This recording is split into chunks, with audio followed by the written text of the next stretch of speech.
Iran war escalates. Bangkok bar fire. Wildfires in Spain. And Ebola outbreak spreads. Greetings, humanity.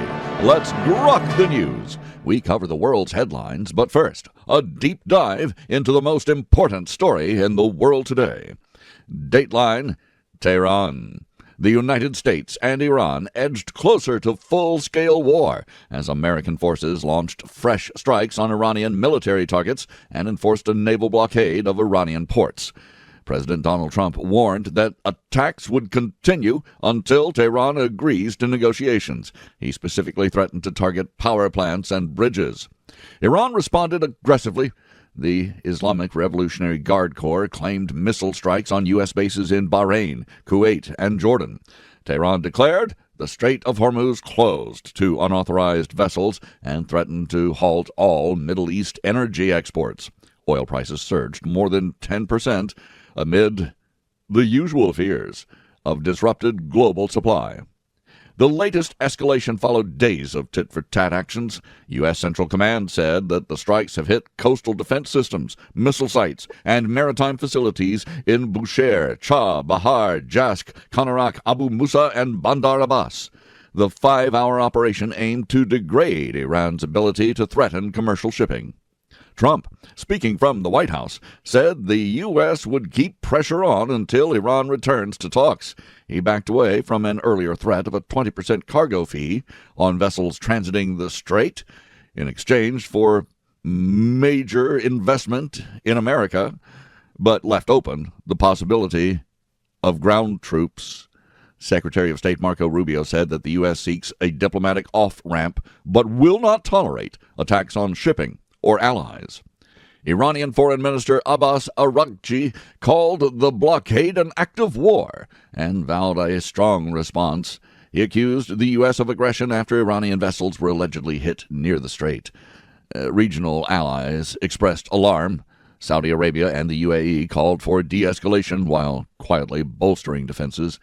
Israel remains on high alert. The conflict, now in its 5th month, has killed hundreds and disrupted oil markets. Shipping companies have rerouted vessels, driving up insurance costs. European leaders urged restraint and offered to mediate. China, a major buyer of Iranian oil, has warned against actions threatening global energy security. In Washington, congressional leaders from both parties expressed concern over the lack of formal authorization for sustained operations. House Speaker Mike Johnson said lawmakers expect briefings soon. Democrats called for a vote on continued involvement.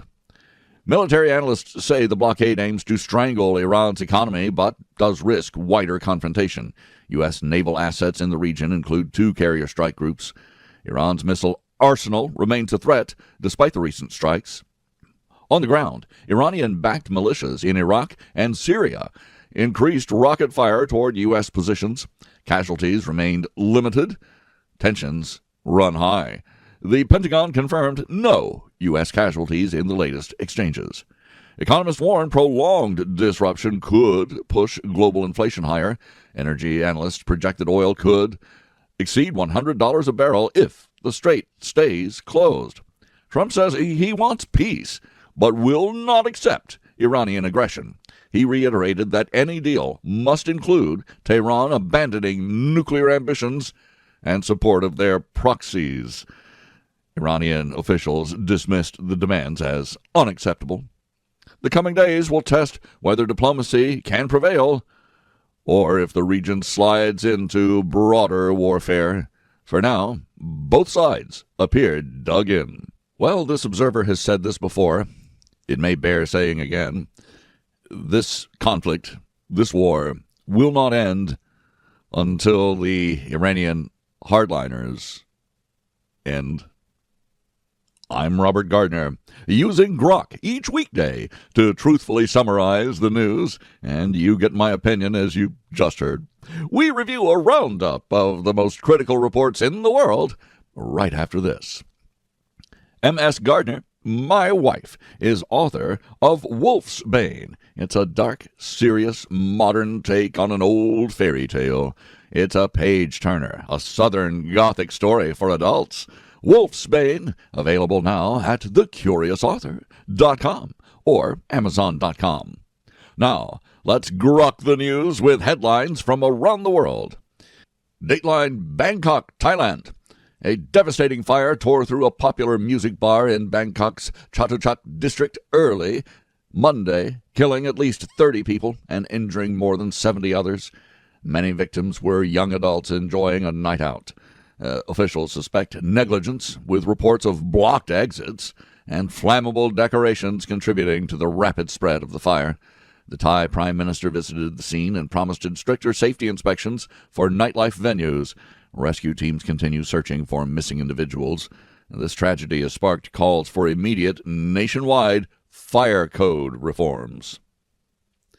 Dateline Madrid, Spain. At least 13 people died in fierce wildfires sweeping southern Spain's Almeria province, including 7 British nationals. Flames ravaged villages near the Sierra de los Filebres mountains. 4 victims were found in a burned vehicle attempting to flee. A British couple was rescued from a ravine after going missing. Officials described a sea of black in affected areas. High temperatures and strong winds fueled the blaze.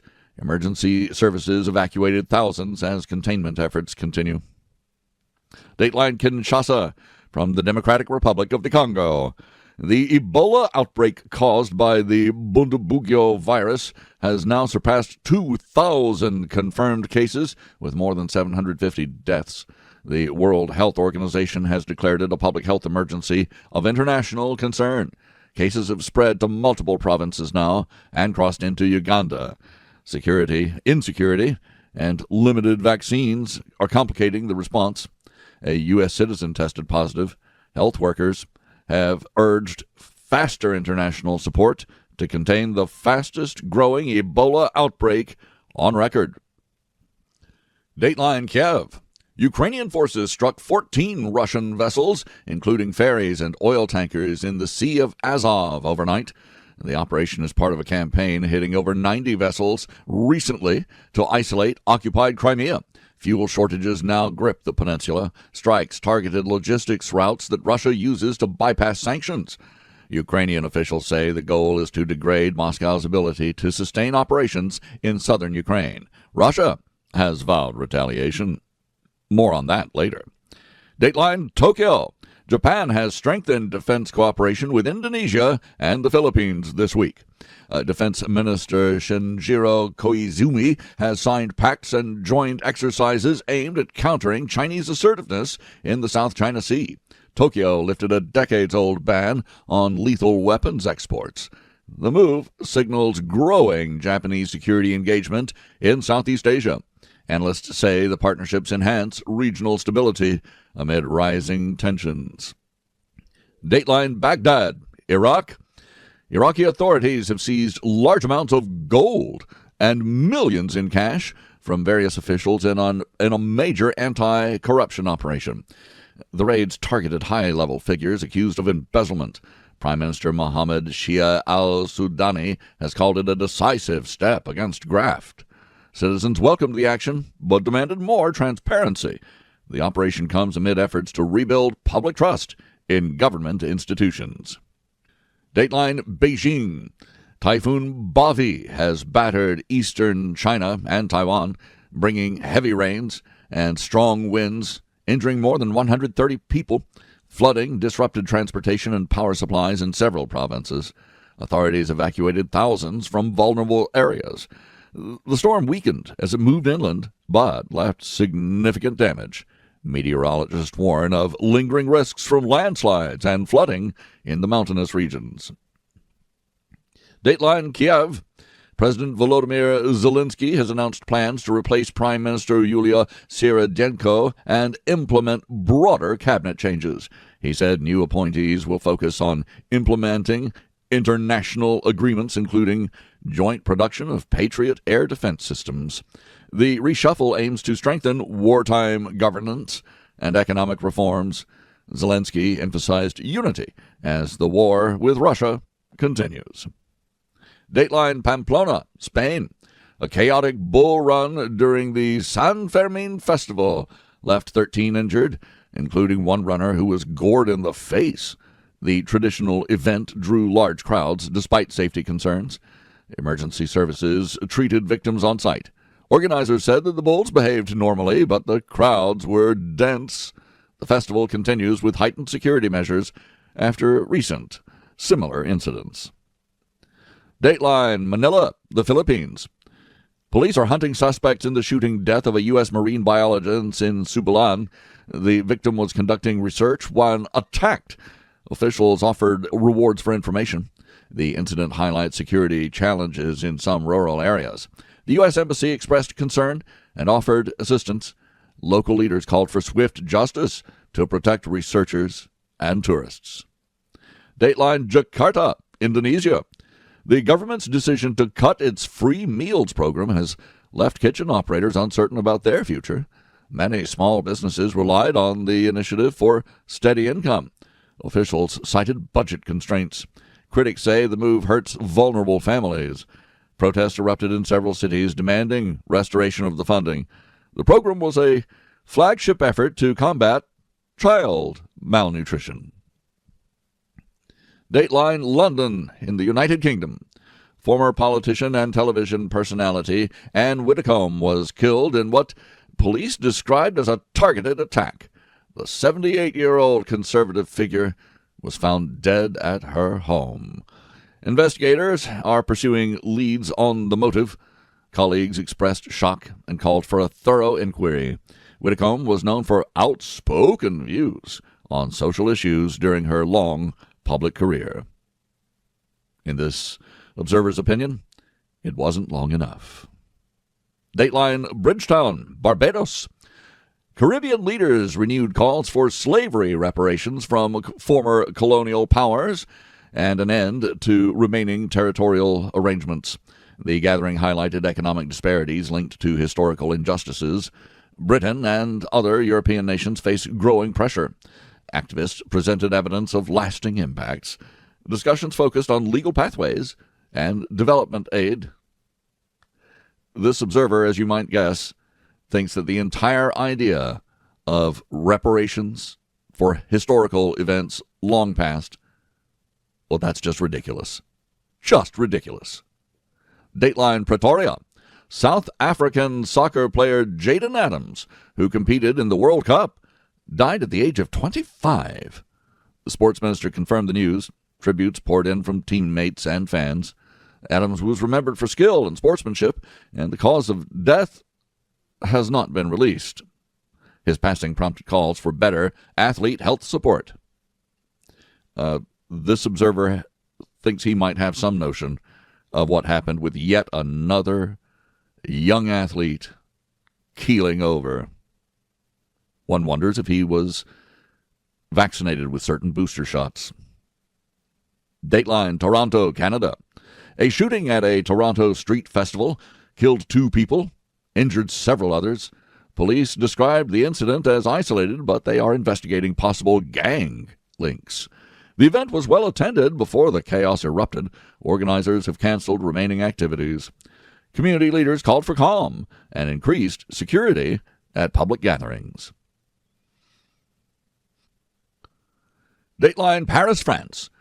French President Emmanuel Macron has awarded UK Prime Minister Keir Starmer the Légion d'honneur as a parting gift. The honor recognizes strong bilateral ties between the socialists. The ceremony highlighted defense and economic cooperation. Starmer thanked Macron for the gesture. Analysts see it as a sign of deepening post-Brexit partnership between the neighbors. This analyst sees it as a futile gesture. Dateline, Washington, D.C. Secretary of State Marco Rubio will host a summit on political violence July 15th, involving dozens of countries. Discussions will focus on countering rising extremism. Invitations went to nations in the Western Hemisphere, Europe, and Asia. The meeting comes amid global concerns about domestic terrorism. Officials hope to share best practices and strengthen cooperation. Dateline, Sumy, the Ukraine. Russian glide bombs struck civilian areas in Sumy, killing at least 10. Explosions damaged homes and infrastructure. President Zelenskyy condemned the attacks as deliberate targeting of non-combatants. Rescue operations continue. Ukraine called for stronger Western sanctions on Russian missile components. The assault follows weeks of intensified cross-border strikes. And Dateline Gibraltar, the United Kingdom. Spain and Gibraltar scrapped border controls after a new agreement, easing movement. The deal ends years of friction. Residents welcomed smoother travel and trade. Officials hailed it as a win for cooperation.